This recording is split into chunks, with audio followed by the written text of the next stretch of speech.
thank you for joining us on this Friday. We will start with a statement from the Secretary General, followed by a statement from the Supreme Allied Commander Europe. Secretary General, please. Thank you. Good afternoon, and thank you, General Grynkewich, the Supreme Allied Commander Europe, for joining me here in Brussels today. In the early hours of Wednesday, September 10th, numerous Russian drones violated Polish airspace. NATO's air defenses were activated and successfully ensured the defense of NATO territory. Whilst this was the largest concentration of violations of NATO airspace that we have seen, what happened on Wednesday was not an isolated incident. Russia's recklessness in the air along our eastern flank is increasing in frequency. We have seen drones violate our airspace in Romania, Estonia, Latvia, and Lithuania. Whether intentional or not, it is dangerous and unacceptable. At a meeting of the North Atlantic Council on Wednesday morning, allies discussed the situation in light of Poland's request for Article 4 consultations. Allies expressed full solidarity with Poland and denounced Russia's reckless behavior. NATO's core task is to deter aggression and defend every member of this alliance against whatever threats we face. Safeguarding our eastern flank is of utmost importance. This is why we have 4 land forces deployed in 8 countries, with contributions from every ally supporting these contingents, and plans in place to scale up our presence if and when required. We have air defenses, ground, sea and air-based systems. Here too, with contributions from allies across Europe and North America working together every day to ensure that we are prepared and ready to defend every inch of Allied territory. We stood up Eastern Sentry at the beginning of this year to help safeguard critical infrastructure from reckless behavior in the Baltic Sea. And today, General Grynkewich and I are here to announce that NATO is launching Eastern Sentry to bolster our posture even further along our eastern flank. This military activity will commence in the coming days and will involve a range of assets from allies including Denmark, France, United Kingdom, Germany and others. In addition to more traditional military capabilities, this effort will also feature elements designed to address the particular challenges associated with the use of drones. Eastern Sentry will add flexibility and strength to our posture and make clear that as a defensive alliance, we are always ready to defend. I am confident in the strength and ability of this alliance, not least because of the excellent leadership of our top brass. So let me pass the floor to General Grynkewich to provide a bit more detail about how we are reinforcing our posture through Eastern Sentry. General, you have the floor. Thank you, Secretary General. It's a great honor to be here by your side in Brussels for this important announcement, one that will strengthen our defenses. Integrated and layered air defenses, both air and ground-based, will be key as we move forward. This was on top of everyone's mind in the Baltic states, where I just returned from a short while ago. My conversations with leaders in Estonia, Lithuania, and Latvia focused on NATO's response to the reckless and dangerous act that occurred in Poland earlier this week. I am incredibly proud of our response. It was decisive and it was effective, and it speaks to the capability and professionalism of 32 allies working together. As the Secretary General just mentioned, this decisiveness will continue with Eastern Sentry. Although the immediacy of our focus is on Poland, this situation transcends the borders of one nation. What affects one ally affects us all. This is an issue that impacts all of the alliance, and we will treat it as such. Eastern Sentry will be flexible and agile, delivering even more focused deterrence and defense exactly when and where needed. It will include additional enhanced capabilities. It will integrate air and ground-based defenses, and it will increase information sharing amongst nations. Foremost, it will even further strengthen our posture to shield and protect the alliance. Allies stand in solidarity with Poland and are committed to this endeavor. We have already seen announcements on the deployment of forces from France, Germany, Denmark, and the United Kingdom, and we expect others soon. As part of Eastern Sentry, we will also work with Allied Command Transformation, as we did in Baltic Sentry, to rapidly experiment and field new technologies, such as counter-drone sensors and weapons. Poland and citizens from across the alliance should be assured by our rapid response earlier this week and our significant announcement here today. NATO will continue to defend every inch of its territory. Thank you, General Grynkewich, and I'm grateful to you and your team for the quick and decisive work you have done over the last days, and indeed every day of the year, to keep our people safe. Indeed, I'm also grateful to our Supreme Allied Commando Transformation, Admiral Pierre von Jay. He is playing a key role on how we innovate and adapt our technology and tactics to address whatever new and novel challenges we may face, including from drones. NATO is a defensive alliance, and it is our job to ensure that we are doing all that is necessary to deter and defend. The reckless behavior we have seen from Russia is deeply dangerous. Our assessment of the incidents on Wednesday is ongoing, and whether or not Russia's actions were deliberate, Russia violated NATO airspace. Therefore, we must, as NATO, make clear our resolve and our ability to defend our territory. And that is exactly what Eastern Sentry is designed to do. It will bolster our posture, add flexibility to our approach, and ensure the safety and security of our eastern flank. Thank you so much. All right, we have time for several questions. We'll start in the center, second row, Associated Press. Yes, Lorne Cook from Associated Press. A question for both of you. There risks being, you're sending more resources to the eastern flank, and there risks being competition now between what Ukraine needs and what the Allies are requiring themselves. Isn't it time to start allowing Allies on the east to actually start firing at missiles and drones that are in western Ukraine when they're coming toward the border? In fact, isn't it time just to integrate entirely with Ukraine, because you're facing the same enemy anyway?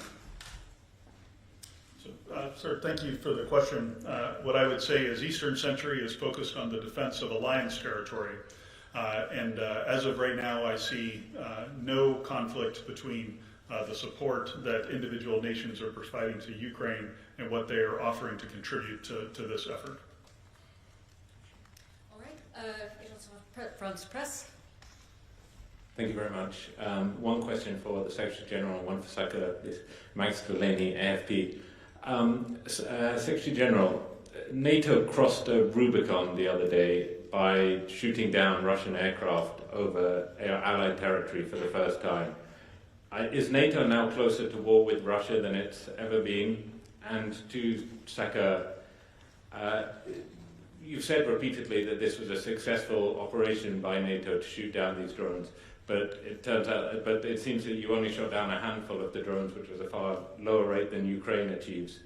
Was this really a success, and is it sustainable to keep on shooting down drones with multi-million-dollar aircraft and expensive equipment? Thank you. To your first question, what this shows is that we will defend every inch of NATO territory, every inch of Allied territory, all 32 allies. And whatever the intent was behind this, yes or no, and whether it was a mistake or not, we are still looking into that. It was reckless, it was unacceptable. These are Russian drones, and it is extremely serious what happened last Wednesday. So obviously, we would not be sitting here like this if then NATO would not immediately come into action and defend every inch of territory. This Allied territory is exactly what we have done. And in the end, it's up to Russia how far they will take this. We will defend ourselves. We are a defensive alliance, not an offensive alliance. We will defend this beautiful 32 alliance established in 1949, and will make sure that our 1 billion people stay safe and stay free. Sir, for the part of the question that you directed to me, I do think it was a highly successful operation intercepting the drones that we did with our with the Dutch F-35s and the other assets that contributed to that. As successful as we are, we always learn something in the debrief, as we would say in the fighter business. And so we are always looking for ways to enhance, to learn from the smallest tactical error to how we're approaching certain problems. In my judgment, the scale of the incursion the other day was obviously larger than previous incursions that we've had. So bringing additional resources to bear on this problem will help to solve that. So that's why we're starting this operation the way we are. I'll also highlight the comment I made about working with Allied Command Transformation and Admiral Bondier. That is an effort to ensure that we get lower cost weapons that we can use to defend ourselves, to make this a sustainable operation over time. And as SACEUR, one of my responsibilities is to make sure that we don't just defend today, but that we're set up to defend tomorrow. The last comment I'll make is when there's a fighter pilot that's in the air or someone on the ground who's defending the alliance, I don't want them thinking about how much their weapons cost. I want them defending our citizens. We'll move to this side of the room. Third row, Reuters. Thank you, Andrew Gray from Reuters. Question for the Secretary General. Do you consider the response from the United States, particularly from the President, sufficient so far when he said, "What's with Russia violating Poland's airspace with drones? Here we go." And have you spoken to President Trump about this? If so, what was the content of the message? If not, why have you not spoken to him? And for the Supreme Allied Commander, can you tell us whether any US military assets were involved in the response to this incident? And if not, why not? And can you also give us more details of this new activity, the size, the scale of the operation? Thank you. To your first question, I think the American reaction was very clear by the American president, also by the ambassador here. It's absolutely clear that we all stand together on this. America's commitment to NATO is ironclad in every sense, there's no doubt. So I was very happy with the American reaction, and I'm not disclosing every phone call, every discussion I have. But you have seen in the press reported a phone call by the Polish president to Donald Trump, the American president. I spoke also with the Polish president. I think that was a very good phone call, clearly building also on the excellent relationship the two have been building last week during the visit of the new Polish president to the White House. So I'm absolutely satisfied on that front. As far as U.S. military assets, I'm right here, and I'm involved. The United States commitment to the integrated military structure of the alliance remains. For kinetic assets the other day, there were not any. This is a function of the rotation of forces that we have to our different missions around the alliance, so and simply a matter of scheduling more than anything else. As we look forward to your question on more details on the size and scope, Eastern Sentry, as I envision it, is going to cover the entire eastern flank of the alliance, from the high north to the Black Sea and the Mediterranean, anywhere that we might see a threat from the Russians. And modeling on Baltic Sentry, which is a highly successful operation in the Baltic Sea, we have been able, through our presence and through adapting the level of forces that we have at any particular time based on how we assess the threat picture, to prevent any attacks on undersea infrastructure in the Baltic Sea since we started that operation. The same logic of this vigilance activity will apply, in that across the eastern flank we'll constantly adjust and change our posture in a manner that keeps the adversary off guard, but also responds to specific threats as we see them emerging. Fourth row, center. Thanks for the question. Thomas Kutschka with Frankfurter Allgemeine Zeitung. I have two questions. The first one, for the immediate future, when will this new operation be up and running? Baltic Sentry was just a matter of days. Is that the time frame you're considering? And then in the longer term picture, the President of the European Commission this week suggested or proposed a drone wall as an answer to the new threat, to be possibly financed from the common EU budget. I'm just wondering what your thoughts are about this idea. It's something that comes from the Baltic states. Is that the right way to go to better protect the eastern flank? And I leave it up to you who wants to. So I take the second question. Okay, sir. Yeah. Yeah, so a couple of comments. I have issued the order tonight for Eastern Sentry to begin. The order went out as this press conference began, and so operations are being brought together immediately underneath my authorities as SACEUR. Now, it will take some time for us to bring everything together with the new contributions that have been coming in, and we'll continue to work on this and refine the design of the operation moving forward, but it begins immediately. I'll just make one comment on the drone wall, Secretary General. This is very aligned with some of our thoughts of fortifying our eastern flank from a land and air domain perspective. And just coming back from the Baltics, the number of states are making investments in technologies, learning lessons from Ukraine about what kind of sensors and what kind of weapons, kinetic and non-kinetic, might be effective. And so integrating those sorts of defenses into our daily deterrence activities and into our regional plans is absolutely going to be something that we want to do moving forward. No, and then to your question about Ursula von der Leyen, the President of the European Commission, I think she had an excellent State of the Union. There was a lot of defense in there and a lot of how also the EU can help here and contribute to the overall effort. And this is exactly what we have been doing since October, since I came into office. And of course we are close personal friends, and the EU and NATO are extremely closely working together on all of this, where we all agree that NATO is about the standard setting, about the capability targets, the defense plans, and the EU is about all the soft power, because you cannot fight with plans. You need to have the weapons, the defense industrial base and all that, and there we need the European Union. Also, of course, there's a question of money. Your question is also referring to that part. And of course, when it comes to money, there's national money, but everything the EU can help is great, and where the EU can bring together initiatives to, for example, when it comes to drones and developing the industry, that is all extremely helpful and absolutely in line with how I, and I think also the President of the European Commission, see the division of labor. And here we can learn so much from, of course, Ukraine itself. They have a well-established defense industrial base. They have a lot of experience now with drone interceptors. We have JTAC, the Joint Analysis Training and Education Center in Poland, which is joint NATO and Ukraine, where we take lessons. And as we both said, Admiral Pierre von Jay and his team in Norfolk, of course, working day in, day out on making sure that we apply the latest insights, technologies in how we build our posture. Okay, we'll come to the second row in the center, please. Hi, thank you. Terry Schultz with Deutsche Welle today. The Alliance has long been asking for enhanced, or allies I should say, has long been asking for enhanced air defense, even before the war with Ukraine, but certainly since Russia's full-scale invasion. So do you feel at all that now you're having to play catch-up, that these are things that could have and should have been done earlier, and now it's simply been thrown into such sharp focus, and with the danger intensifying every day from Russia, is this not too little but a bit late? Yeah, I would refer to the performance that we had the other night during the incursion in Poland, and that we were well postured.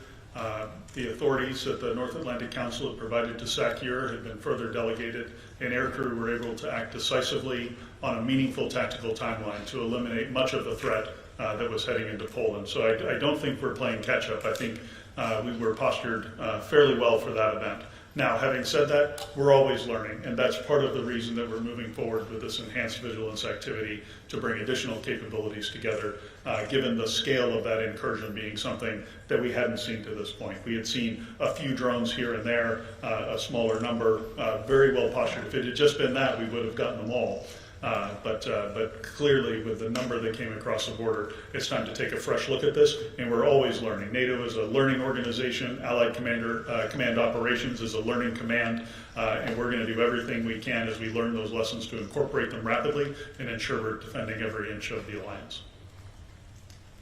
All right, now we will go to Bloomberg here in the second row. Thank you very much. Sec Jen, I have a question for you first. Presumably you have more information now about the question of intent than you had 2 days ago. So even though I understand like you were still assessing, what more do you know today than you knew 2 days ago? And also more of a philosophical question perhaps on intent. How do you exactly define intent? Do you mean the intent for these drones to have been in Polish airspace in the first place, or once they are in Polish airspace, what they were intending to do there. And SACEUR, I also have a question for you. I struggle to understand what exactly is new in this new Sentry program beyond assets that have already been announced and that are now being integrated. So if you could tell us exactly what the new assets are going to be. Thank you so much. Well, on your first question, obviously by day we get more insights. I won't share them with you, but I think that at the moment when we would have a full conclusion and we could share it with others, we could do so. And even that I'm not sure of, because that all depends, of course, on what we find. The only thing I can tell you, because I think whatever I tell you has to be the truth. And the truth is that at this moment we are still assessing. And at the same time, I think the question is relevant. What's behind this? But at the same time, it's not that relevant, because whatever yes or no, it was deliberate. It was anyway reckless. It was a bunch of Russian drones. Even if they were not intended to go into Poland, if that would be the outcome of this, or even, and of course, if it was the intent, that's even more serious. But in both cases, it is reckless, it is unacceptable. It is the Russians taking risk. We have seen this before in the Baltic countries. We have seen this before in Romania, and this is simply unacceptable. And that is why it is so important that on top of what we do already, which is the overall posture of NATO, plus the forward land forces we have on the eastern flank, that the Supreme Allied Commander has decided to launch this initiative to make sure that we defend the eastern flank even better, with more flexibility.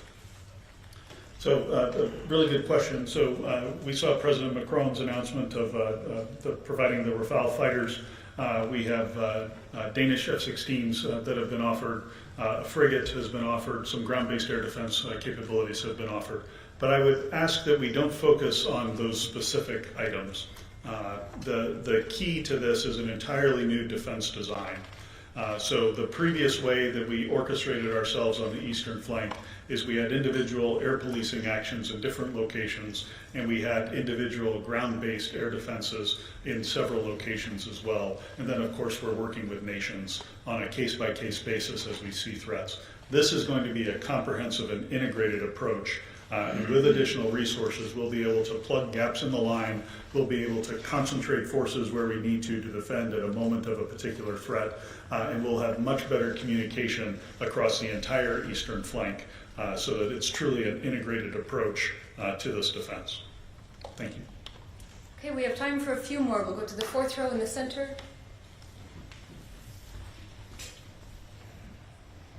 It's Gül from NTV Turkey. Just a little follow-up to my colleagues from Bloomberg question with regard the intent. We don't know yet the intent, but there were some, no divisions, but different approach from member states with regard to support we have to give to Ukraine or to defend ourselves. So do you think that this Russian aggression unite against, again, the member state? That we should give the necessary helps to Ukraine and that we should defend ourselves. And my question to SACEUR is that if Russia aggression increases, do you need to come back again to North Atlantic Council to have a mandate, or is the operation given now gives you enough room so that if the aggressions increase, you can increase your ways and means? Thank you.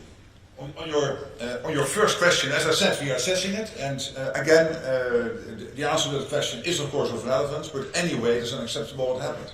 And anyway, it is the Russians behind it, because these drones came out of Russia. So the question is then, was it deliberate or not? And of course that's relevant, but only to a limited extent, because in the end, whatever they did, it is reckless, it is unacceptable, and we cannot accept Russian drones entering European, EU, NATO airspace. Allied airspace. That is absolutely impossible, and that is why we need to defend ourselves against it. On your second question, it is and. And this is exactly what also the Supreme Allied Commander said before. One, we have our plans in place, and we can, as we speak, if any attack would take place on NATO territory, we can defend ourselves. And then, of course, we have the coalition of the willing, working on if there will be a peace deal in Ukraine. Let's pray it will be there as soon as possible. That we are able collectively to put in place the necessary security guarantees for Ukraine. We can do that. And what General Grynkewich today announced, we can also do, without spreading our resources too thin. No, thank you, and I'll just add to what the Secretary General said. As Supreme Allied Commander Europe, I'm incredibly grateful for the NAC, for the authorities that have been delegated under the Defense and Deterrence family of plans that we have, including here during our peacetime period. And what this allows me to do on behalf of the Alliance is to rapidly respond to these events. I'm very careful to execute those authorities with discretion and judgment. But very thankful to the NAC for allowing us to do this, allowing me to have the authority. Again, it enables a rapid response. I think that's important in this day and age when things move so very quickly, and we'll continue to move quickly to respond to this. Okay, we'll go to the third row, the man with the tie. Thanks for taking the question, Richard Russo, Finnish Broadcasting Company. This is for both the Secretary General and the Supreme Commander, if I may. The threat of airspace violations and drone attacks is obviously a shared concern for all allies, but would you say that countries with a longer border to Russia are more exposed in this regard, and could they expect some specific or enhanced help from NATO to tackle this situation? Thank you. Yeah, but of course the problem is, this is about the eastern flank, because here is a direct threat to the eastern flank from, for example, drones or whatever could threaten our allies on the eastern flank. But more generally speaking, you know, I don't like that whole eastern flank thinking, because it gives the impression that if I live in Madrid or in London, I'm safer than when I live in Tallinn, and that's not true. Because these latest Russian missiles, when they will be launched, they come down with 5 times the speed of sound. And they will take 5 or 10 minutes longer to reach Madrid or London than they take to reach Tallinn or Vilnius.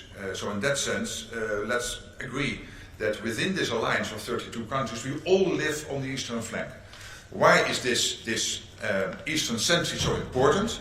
Because this concentrates on this very specific issue, which is airspace violations, and making sure, and whatever other threat there is there, that we can better and with more flexibility defend ourselves in that part of NATO territory.